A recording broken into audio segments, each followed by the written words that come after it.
You ask Tiger to solve. This deals with linear equations with one unknown.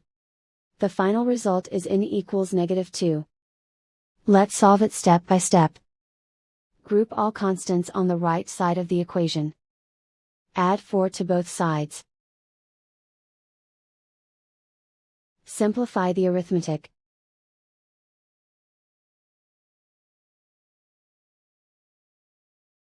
Isolate the n. Divide both sides by -2. Cancel out the negatives. Simplify the fraction. Move the negative sign from the denominator to the numerator. Find the greatest common factor of the numerator and denominator. Factor out and cancel the greatest common factor. And so the final result is n equals -2.